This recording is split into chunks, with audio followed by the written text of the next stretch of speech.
मित्रों नमस्कार।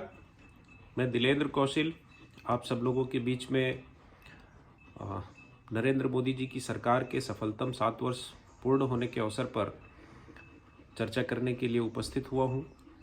मित्रों, आज ये जो नरेंद्र मोदी जी की सरकार हमको दिख रही है, जो कल अपना 7 वर्ष सफलतापूर्वक पूरा कर रही है, ये भारतीय जनता पार्टी की सरकार है। और भारतीय जनता पार्टी की ऐसी सरकार है जो किसी भी गैर कांग्रेसी सरकार का सबसे लंबा कार्यकाल पूरा कर रही है केंद्र की सरकार के रूप में। और आज भारतीय जनता पार्टी का जो रूप हमको दिखाई देता है एक विशाल वट वृक्ष के रूप में, उस विकास तक भारतीय जनता पार्टी को पहुंचने में कितना समय लगा, उस विकास तक भारतीय जनता पार्टी कैसे पहुंची, उस विकास तक भारतीय जनता पार्टी को पहुंचने में किन किन कठिनाइयों का सामना करना पड़ा, इस संबंध में हम लोग बातचीत करेंगे।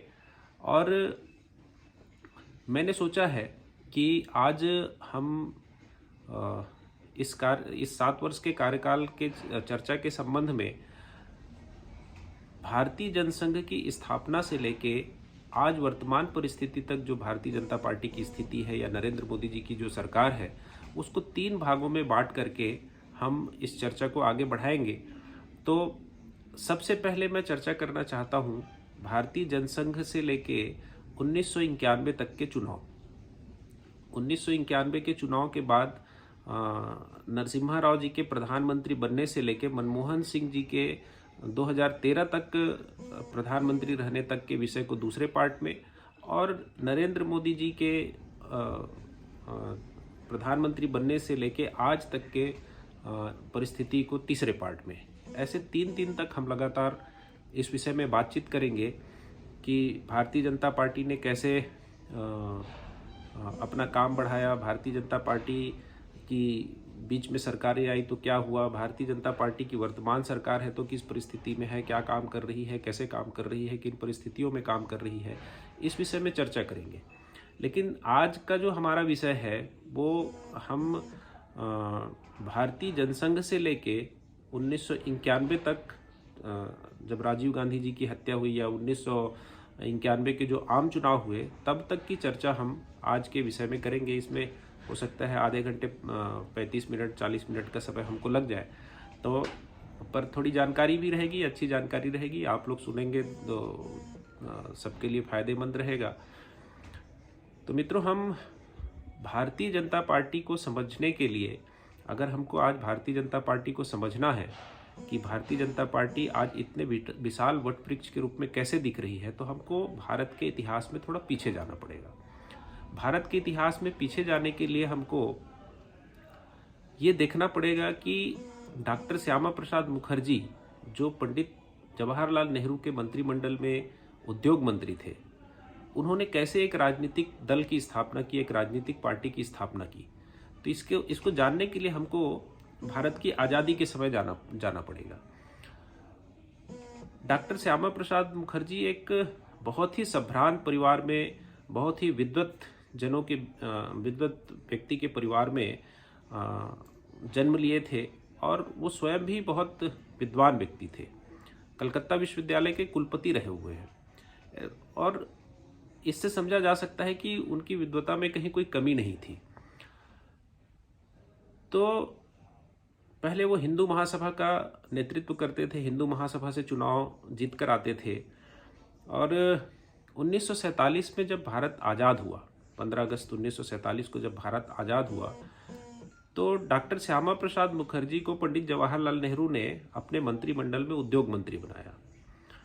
पंडित जवाहरलाल नेहरू के मंत्रिमंडल को समझने के लिए हमको ये भी जानना पड़ेगा कि डॉक्टर श्यामा प्रसाद मुखर्जी और डॉक्टर भीमराव अंबेडकर 2 ऐसे व्यक्ति थे जो गैर कांग्रेसी थे और जिनको उन्होंने मंत्री बनाया था।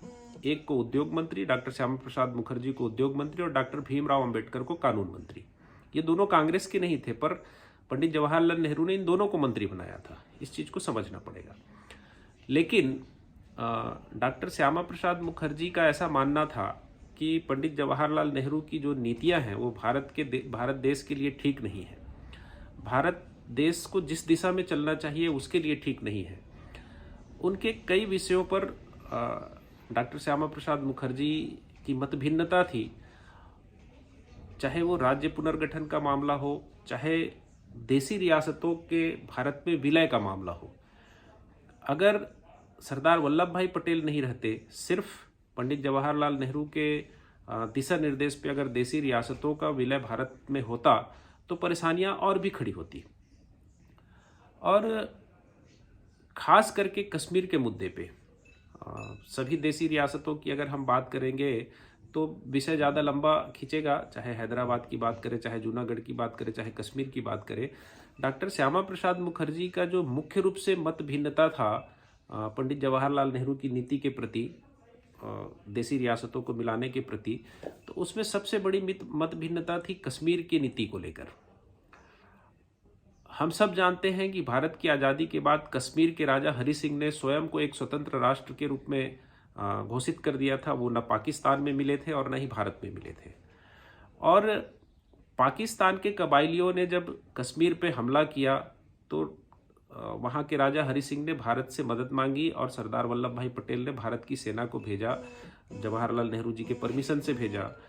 पट्टाभी सीतारमैया जाके वहाँ मध्यस्थता किए और तब वहाँ पर सेना को भेजा गया और कबाइलियों को खदेड़ा गया।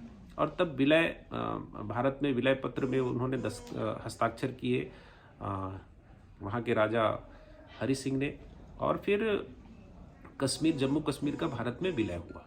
लेकिन वहाँ पर धारा 370 लगा दी गई। धारा 370 में कश्मीर को एक विशेष राज्य का दर्जा दे दिया गया और वहाँ के लिए अलग से संविधान होता था, वहाँ का अलग से चुनाव, अलग से झंडा होता था, वहाँ का अलग से प्रधानमंत्री होता था। इसी चीज़ का विरोध श्यामा प्रसाद मुखर्जी जी ने किया और उन्होंने कहा कि एक देश में 2 निशान, 2 प्रधान और 2 विधान नहीं चलेंगे। खैर, इन मत भिन्नताओं के कारण डॉक्टर श्यामा प्रसाद मुखर्जी जी ने पंडित नेहरू के मंत्रिमंडल से इस्तीफा दे दिया। और इस्तीफा देने के बाद डॉक्टर श्यामा प्रसाद मुखर्जी जी जो है उस समय के राष्ट्रीय स्वयंसेवक संघ के सरसंघ चालक परम पूजनीय माधव सदाशिवराव जी गोलवलकर के पास गए और उन्होंने कहा कि मैं एक ऐसे राजनीतिक दल की स्थापना करना चाहता हूं जो भारत की संस्कृति के विषय में बातचीत करे, जो भारत के लोगों के उन्नति के विषय में बातचीत करे, भारत को कैसे आगे बढ़ाया जा सकता है इस विषय में बातचीत करे। और परम पूजनीय माधव सदाशिवराव गोलवलकर जी से मिलने के बाद उन्होंने राष्ट्रीय स्वयंसेवक संघ के 5 कार्यकर्ताओं को अपने साथ में लिया आरएसएस की अनुमति से, जिसमें पंडित दीनदयाल उपाध्याय, साहेब सिंह भंडारी और ऐसे लोग 5 लोग थे, कुशाभाऊ ठाकरे और अटल बिहारी वाजपेयी, ऐसे 5 लोग थे। और इन लोगों को लेने के बाद डॉक्टर श्यामा प्रसाद मुखर्जी ने 21 अक्टूबर 1951 को दिल्ली में भारतीय जनसंघ की स्थापना की। 1952 में हमारे देश का पहला आम चुनाव हुआ और उस पहले आम चुनाव में भारतीय जनसंघ ने हिस्सा लिया और पहली बार जब चुनाव में हम लड़े, भारतीय जनसंघ जब चुनाव लड़ी तो उन्होंने 3 सीटें वहाँ पे जीती 1952 के चुनाव में। फिर 1957 के चुनाव में 4 सीटें जीती, फिर 1962 के चुनाव में 14 सीटें जीती, फिर 1967 के चुनाव में 35 सीटें जीती। कुल मिला के धीरे धीरे भारतीय जनसंघ भी जनता के बीच में जाकर अपनी बातों को रख के अपना जनाधार धीरे धीरे बढ़ाते जा रहा था। इस बीच में पंडित दीनदयाल उपाध्याय जी संगठन महामंत्री के पद पे थे। संगठन महामंत्री के पद पे भारतीय जनसंघ में, भारतीय जनता पार्टी में वो व्यक्ति होता है जो आरएसएस के प्रचारक के रूप में रहता है और वो भारतीय जनता पार्टी में पूर्णकालिक कार्यकर्ता के रूप में काम करता है, वो व्यक्ति संगठन महामंत्री होता है। तो ऐसे पंडित दीनदयाल उपाध्याय जी 1952 में डॉक्टर श्यामा प्रसाद मुखर्जी जी को कश्मीर में नज़रबंद कर दिया गया और फिर वहाँ उनकी नज़रबंद रहते हुए ही संदेहास्पद परिस्थितियों में मृत्यु हो गई। फिर पंडित दीनदयाल जी लगातार भारतीय जनसंघ का काम करते रहे, पार्टी धीरे धीरे आगे बढ़ती रही और 1967 तक भारतीय जनसंघ भारत देश में एक प्रमुख विपक्षी दल के रूप में उभर कर सामने आ गया था। 1972 के चुनाव में भारतीय जनसंघ को थोड़ी सीटें कम प्राप्त हुई। 1972 में 22 सीटें हुई, 7 सीट कम हो गया 1967 के चुनाव से। लेकिन पार्टी का जनाधार बढ़ता गया, पूरे देश में भारतीय जनसंघ का फैलाव बढ़ता गया। इसी बीच में बिहार में जयप्रकाश नारायण जी ने एक समग्र क्रांति नाम से आंदोलन चालू किया।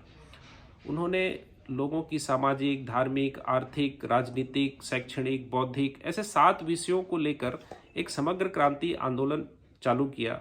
और ये आंदोलन इतना बढ़ गया कि भारत देश के जितनी भी राजनीतिक पार्टियां थी, उन सारी राजनीतिक पार्टियों ने जनता दल के रूप में अपना विलय कर दिया, कांग्रेस को छोड़कर या कांग्रेस के सहयोगियों को छोड़कर।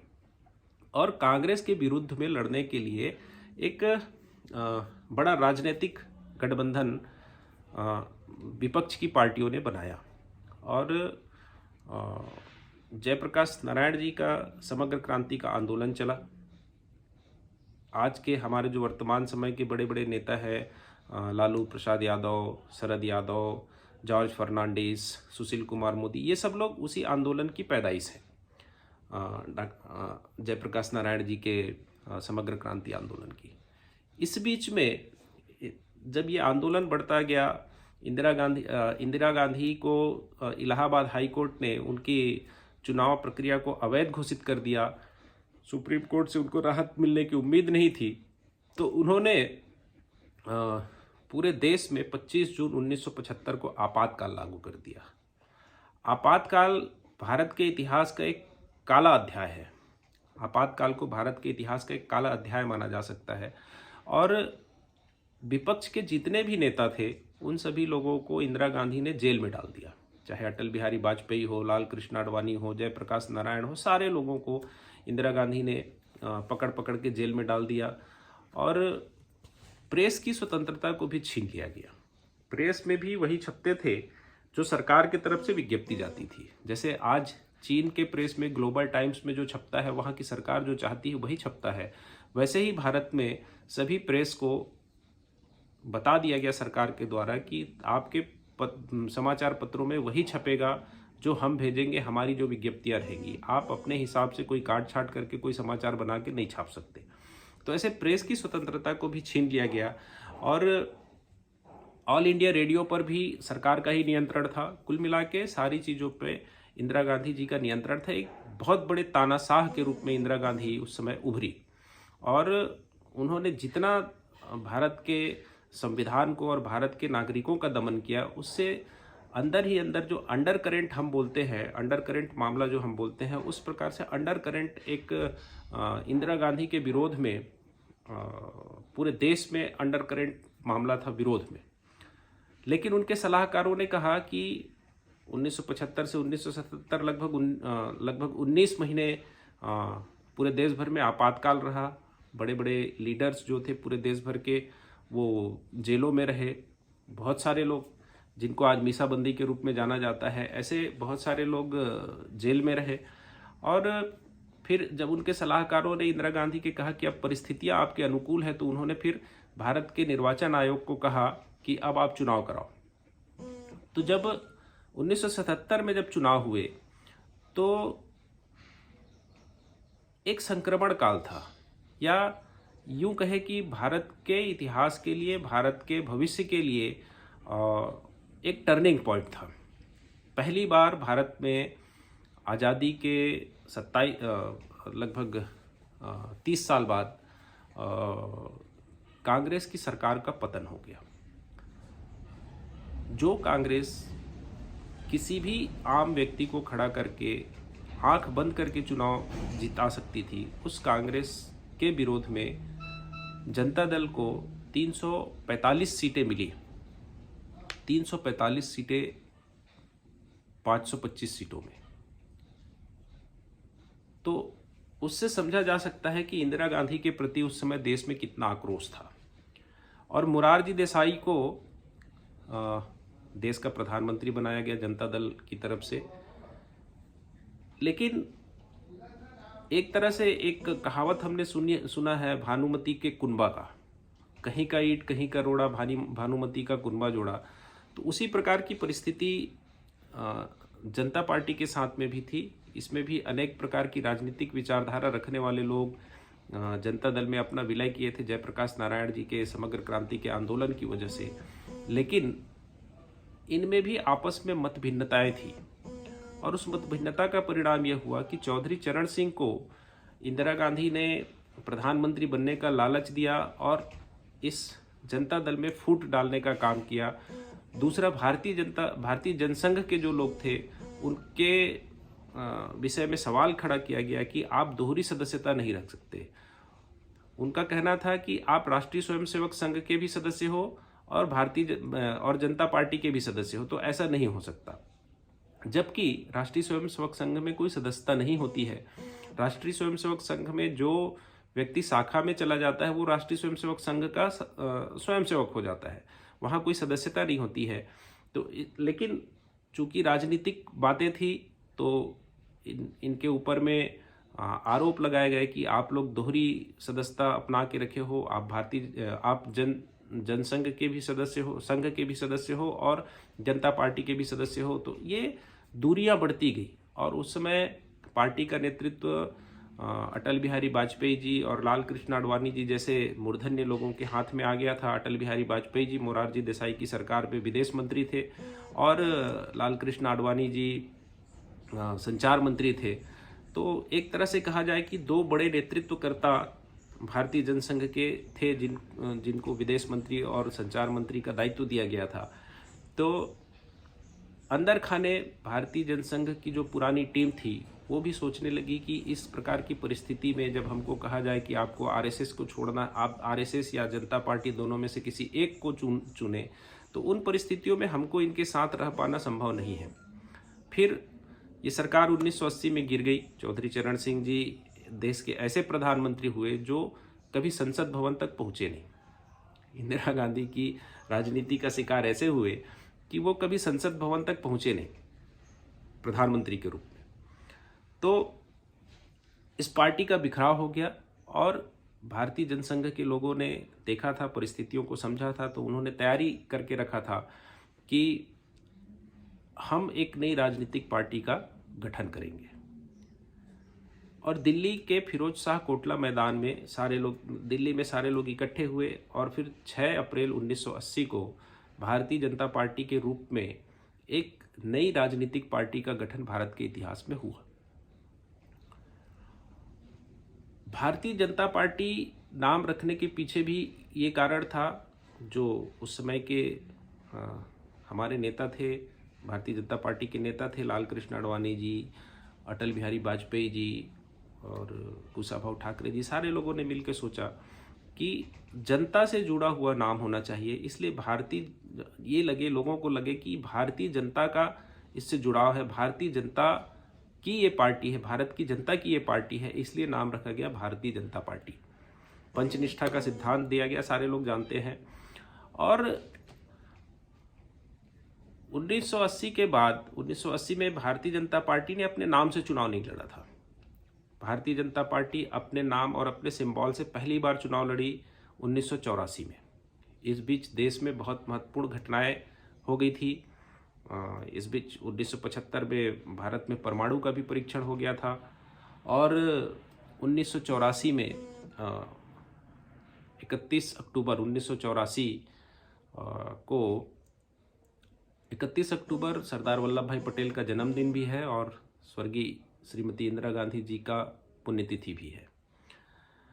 इंदिरा गांधी जी ने खालिस्तान के समर्थक, कुछ आतंकवादी कहे, खालिस्तान के समर्थक जो लोग थे वो लोग अमृतसर के स्वर्ण मंदिर में हरमिंदर सिंह जी के गुरुद्वारे में घुस गए थे और उनको हटाने के लिए आर्मी का ऑपरेशन चलाया, ऑपरेशन ब्लू स्टार के नाम से। और उस ऑपरेशन ब्लू स्टार के नाम से जो ऑपरेशन चला, उसकी वजह से सिख समुदाय जो है वो इंदिरा गांधी जी के काफ़ी विरोध में थी, लेकिन उनके जो अंगरक्षक थे वो भी सिख थे। और 31 अक्टूबर की सुबह उनके अंगरक्षकों ने ही इंदिरा गांधी जी को गोली मार दिया। पूरे देश में सन्नाटा छा गया। हम लोग उस समय छोटे छोटे बच्चे थे, तीसरी चौथी कक्षा में पढ़ते थे। तो एक पूरे देश में सन्नाटा छा गया और जगह जगह अराजक स्थिति निर्मित हो गई। दिल्ली में अनेक सिख समुदाय के लोगों को जिंदा जला दिया गया, मार दिया गया, काट दिया गया। उस समय देश में सिख समुदाय के लोगों को की स्थिति, सरदारों की स्थिति ऐसी थी कि वो ना पगड़ी पहनते थे, ना अपना दाढ़ी रखते थे। ऐसी परिस्थिति हो गई थी। जहाँ पर सरदार दिखा, जहाँ पर दाढ़ी वाला आदमी दिखा, तो उसको कांग्रेस के लोग, अभी कांग्रेस के जो बड़े लीडर थे सज्जन कुमार, उनको आजीवन कारावास की सजा भी हुई है इस प्रकरण में। मध्य प्रदेश के पूर्व मुख्यमंत्री कमलनाथ जी का भी उस प्रकरण में नाम था और राजीव गांधी जी का भी नाम था। तो राजीव गांधी जी ने प्रधानमंत्री होते हुए उस समय ये बयान दिया कि जब कोई बड़ा पेड़ गिरता है तो धरती हिलती है। उनके कहने का मतलब ये था कि इंदिरा गांधी जी की अगर हत्या हुई है तो बहुत सारे लोग मरेंगे। तो इस प्रकार से राजनीतिक संरक्षण में उस समय हिंसा हुई। 1984 के चुनाव में पूरे देश में शोक की लहर थी और राजीव गांधी ने इंदिरा गांधी जी के मृत्यु के पश्चात देश के प्रधानमंत्री के रूप में शपथ लिया। और उसी परिस्थिति में देश में जब शोक की लहर चल रही थी, बच्चा बच्चा नारा लगाता था, जब तक सूरज चांद रहेगा इंदिरा तेरा नाम रहेगा, इस प्रकार की परिस्थिति थी। और उन परिस्थितियों में भारत में 1984 का लोकसभा का चुनाव हुआ। उन परिस्थितियों में एक तरह से कहा जाए लोकसभा का नहीं, शोक सभा का चुनाव हुआ। और उस चुनाव में कांग्रेस और उसके सहयोगी दलों ने एक तरफा जीत दर्ज की। भारत के इतिहास में आज तक इतनी बड़ी जीत किसी भी राजनीतिक पार्टी को, जवाहरलाल नेहरू जी जब देश के प्रधानमंत्री थे या इंदिरा गांधी जब देश की प्रधानमंत्री थी, तब भी इतनी बड़ी जीत नहीं मिली थी जितनी बड़ी जीत राजीव गांधी के नेतृत्व में 1984 के चुनाव में कांग्रेस पार्टी को मिली। 415 सीटें कांग्रेस और उसके सहयोगी दल जीत के आए और उस चुनाव में पहली बार चुनाव लड़ रही भारतीय जनता पार्टी को सिर्फ 2 सीटें मिली, सिर्फ 2 सीटें। एक A.K. पटेल मेहसाणा गुजरात से चुनाव जीते थे और एक हमनकोंडा से C.J. रेड्डी चुनाव जीते थे। तो भारतीय जनता पार्टी के लोगों को कांग्रेस के हमारे मित्र चिढ़ाते भी थे कि खाकी चड्डी जंगा रेड्डी, इस तरीके से नारा लगाते थे भारतीय जनता पार्टी के लोगों को अपमानित करने के लिए। यही 2 लोग हैं ऐसा एक वो भारतीय जनता पार्टी को हे की दृष्टि से देखते थे, जो विपक्ष के लोग थे वो लोग। लेकिन भारतीय जनता पार्टी की ये शुरुआत थी, भारतीय जनता पार्टी के विकास यात्रा की ये शुरुआत थी। और इस शुरुआत के बाद देश में जो परिस्थितियां थी चलती रही। थोड़े ही दिनों के बाद एक शाहबानो का प्रकरण आया। शाहबानो का प्रकरण पूरा देश जानता है। शाहबानो के प्रकरण में सुप्रीम कोर्ट के निर्णय को राजीव गांधी जी ने संसद में अपने बहुमत का फायदा उठाते हुए, राज्यसभा लोकसभा सारी जगहों पे पंच से लेके पार्लियामेंट तक, पंच से लेके प्रधानमंत्री तक सब कांग्रेस के ही लोग हुआ करते थे। तो उस बहुमत का फायदा उठाकर सुप्रीम कोर्ट के निर्णय को राजीव गांधी जी ने पलट दिया और ये कांग्रेस के ताबूत की पहली कील थी। मेरा ऐसा मानना है कि शाहबानो प्रकरण कांग्रेस के ताबूत में पहली कील थी। और उसी समय, उसके थोड़े दिनों के बाद देश में एक बोफोर्स घोटाला कांड हुआ। उसमें राजीव गांधी के ऊपर में आरोप लगा कि 64 करोड़ रुपए का घूस इन्होंने बोफोर्स नाम की कंपनी से लिया है और वो जो क्वात्रोची था उसको भगाने में मदद किया है, एंडरसन को वो किया है। तो इस प्रकार राजीव गांधी के ऊपर आरोप लगने लगे। इसी बीच में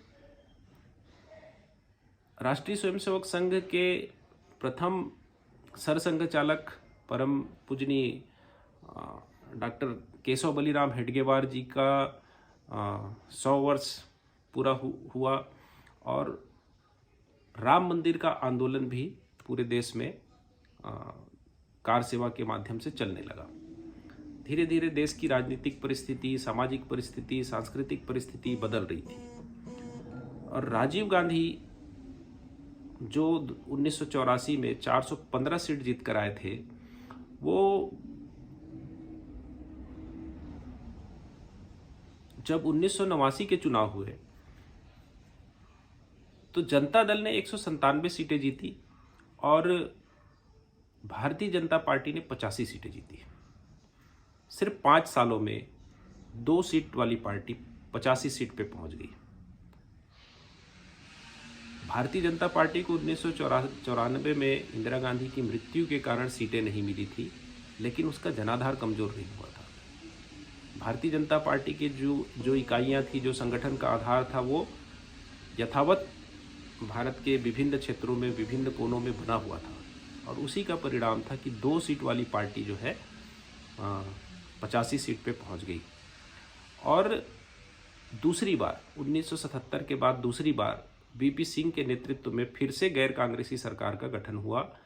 भाजपा ने विश्वनाथ प्रताप सिंह की सरकार को बाहर से समर्थन दिया, बाहर से बिना शर्त समर्थन दिया। जनता दल ने बाद में 3-4 महीने के लिए चंद्रशेखर जी को प्रधानमंत्री बनाया।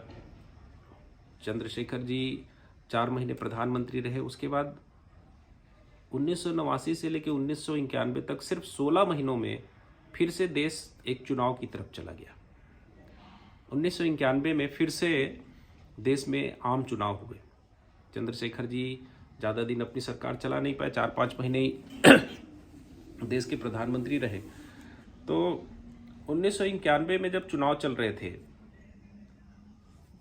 1991 के चुनाव के समय में राजीव गांधी जी ने पूरे देश में अपनी अनेक सभाएं की, 180-82 सभाएं की, और अपने पक्ष में माहौल बनाने का प्रयास किया। एक चुनावी सभा में दक्षिण भारत के श्री पेरम्बदूर में, तमिलनाडु के श्री पेरम्बदूर में एक आतंकवादी संगठन लिट्टे, लिबरेशन टाइगर्स ऑफ तमिल इलम, जो राजीव गांधी जी से इसलिए चिढ़ता था कि राजीव गांधी ने श्रीलंका में शांति सेना भेजी। तो राजीव गांधी जी से इस बात की चिढ़ को निकालने के लिए लिट्टे ने जो है एक आत्मघाती महिला को राजीव गांधी के पास में भेजा। वो महिला राजीव गांधी का पैर छूने के बहाने झुकी और उसने अपने कमर पे बम बांध के रखा था, और राजीव गांधी जी की उस एक जनसभा में हत्या हो गई, एक चुनावी रैली में हत्या हो गई। चुनाव कुछ दिन के लिए रोक दिए गए। महीने, 1.5 महीने, 2 महीने के बाद फिर से चुनाव हुए। कांग्रेस ने जितने फेज के चुनाव हो चुके थे वो हो चुके थे, पर बाकी चुनाव को रोक दिया गया। और राजीव गांधी की हत्या के बाद फिर से एक बार 1991 में कांग्रेस पार्टी लगभग 195-96 सीट जीत के आई, और बाकी दलों के सहयोग से, गठबंधन से कांग्रेस की सरकार बनी। 1991 के चुनाव में भारतीय जनता पार्टी को 120 सीटें मिली थी। तो राजीव गांधी के मरने के बाद, राजीव गांधी की मृत्यु के बाद कांग्रेस ने फिर से एक बार देश में अपनी सरकार बनाई, और नरसिम्हा राव, जो पहले हमनकोंडा से चुनाव लड़ते थे, आंध्र प्रदेश के पूर्व मुख्यमंत्री थे, और 1984 के चुनाव में भारतीय जनता पार्टी जो एक सीट जीती थी, उसमें वो सीट नरसिम्हा राव की सीट थी। जो भारतीय जनता पार्टी 2 सीटें जीती थी, उसमें एक सीट नरसिम्हा राव की थी, जो आंध्र प्रदेश के पूर्व मुख्यमंत्री थे और हमनकोंडा से चुनाव लड़ते थे। वहाँ पे जंगा रेड्डी जी ने, सीजे रेड्डी ने उनको, नरसिम्हा राव को चुनाव हराया था 1984 में। वही नरसिम्हा राव 1991 में देश के प्रधानमंत्री बनते हैं। फिर नरसिम्हा राव के शासन के बाद किस प्रकार की परिस्थितियां हुई, कैसे कई सरकारें बनी, इस 1996 से लेके 1999 तक कितनी सरकारें बनी, कितने बार चुनाव हुए, इस विषय में और फिर जब अटल बिहारी वाजपेयी जी की सरकार बनी उन्होंने क्या किया, कैसे किया, फिर मनमोहन सिंह की सरकार कैसे बनी, इन सारे विषयों में चर्चा करने के लिए हम लोग कल फिर से एक बार आप लोगों के बीच में मैं आऊँगा। एक बार फिर से इस विषय में चर्चा करेंगे और देखेंगे, समझेंगे कि देश की परिस्थितियाँ कैसी थी। मैंने एक कोशिश किया है कि भारतीय जनता पार्टी की स्थापना को, भारतीय जनता पार्टी के विकास यात्रा को अपने इस पहले पार्ट में जनसंघ से लेके 1991 तक बताने की कोशिश करूं और मेरा जितना भगवान ने जितना बुद्धि और शक्ति दिया उस हिसाब से उसका उपयोग करके मैंने बताने का प्रयास किया। हो सकता है भारतीय जनता पार्टी के कार्यकर्ताओं के लिए, हो सकता है जो आम जनता भारतीय जनता पार्टी के बारे में कुछ जानना चाहती है उसके लिए मेरा ये वीडियो लाभप्रद हो, इसी आशा और विश्वास के साथ। कोरोना का समय चल रहा है, आप सब लोग अपने अपने घरों में रहें, सुरक्षित रहें, अपने परिवार को सुरक्षित रहें, इसी और आशा और विश्वास के साथ आप सबको नमस्कार प्रणाम करते हुए मैं अपनी वाणी को विश्राम देता हूँ। बहुत बहुत धन्यवाद।